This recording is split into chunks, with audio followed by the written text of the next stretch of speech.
Santosono SHI, SHMH MKN, Sekretaris LPBHNU Kabupaten Sidoarjo. Assalamualaikum Kang Dira. Waalaikumsalam warahmatullahi wabarakatuh. Ya, terkait alibi dari salah satu pengguna, bahkan dia juga menjadi seorang bandar gitu ya.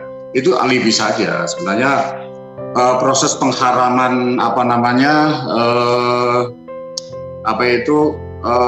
sabu-sabu itu juga dikiaskan terhadap pelarangan khamr gitu kan. Jadi itu ada dalilnya, bahkan qaliluhu fakasiru haramun, jadi sedikit banyaknya itu adalah haram gitu. Jadi kalau kita menengok secara tarikh tasyrik, proses pengharaman daripada khamr itu sendiri itu memang panjang, kurang lebih 20 tahun memang. Jadi tahapan-tahapannya itu mulai dari yang pertama adalah Allah memberitahu bahwa proses haramnya itu disebabkan satu, Allah memberitahu manfaat-manfaat khamr itu ya. Kemudian baru yang kedua ismuhuma akbar min naf'ihima, dosanya lebih banyak daripada manfaatnya ya kan. Kemudian berikutnya adalah perintah untuk innamal khamru wal maisiru ya kan. Jadi khamr itu adalah supaya sesungguhnya itu adalah fajtanibul alakum tuflihun, supaya kita disuruh menjauhi. Dan yang terakhir itu adalah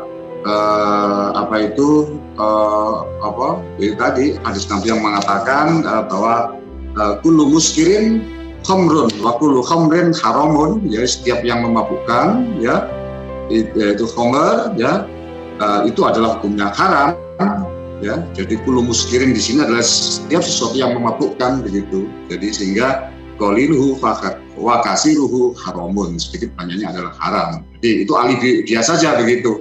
Karena memang beberapa kali saya menangani perkara-perkara di daerah Madura itu memang ada kelompok tertentu ya kan yang mendalihkan dia sebagai ustadz ya kan, itu mengatakan bahwa satu tidak ada dalilnya dalam Al-Quran begitu.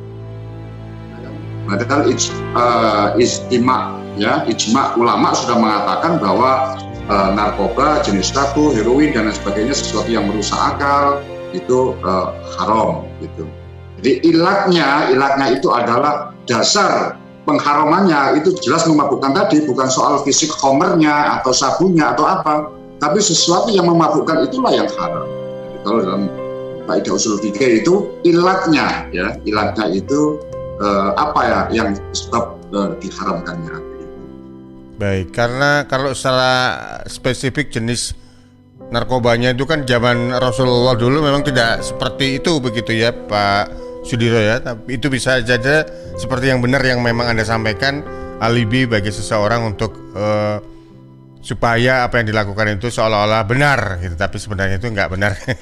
Baik, kalau kita lihat dalam kondisi sekarang ini kan memang undang-undangnya juga ada begitu ya, Undang-Undang Nomor 35 Tahun 2019 tentang narkotika.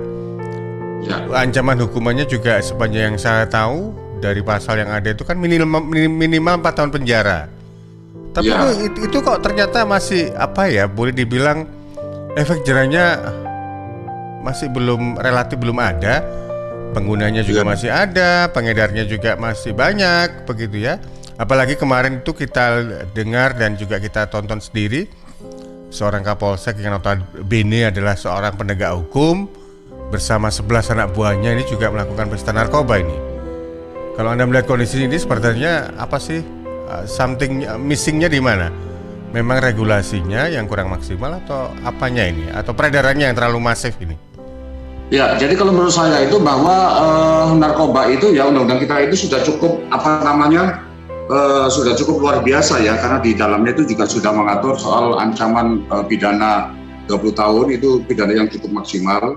Berikutnya adalah mengatur soal hukuman seumur hidup dan mati gitu ya.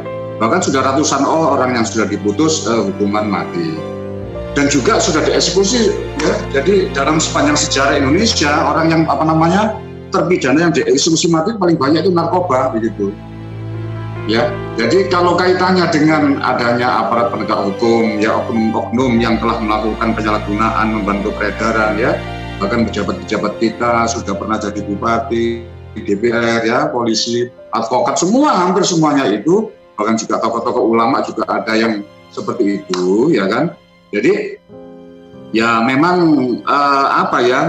jadi narkoba itu memang di situ ada satu yang kenapa orang menggunakan gitu ya, itu karena memang ada yang disebut dengan adiksi gitu ya. Adiksi itu adalah kecanduan. Jadi kalau definisi WHO gitu ya, bahwa adiksi itu adalah penyakit otak, brain disease, kronik ya, jadi kronis dan relapsing, jadi selalu relapse ya, kambuh kembali gitu ya.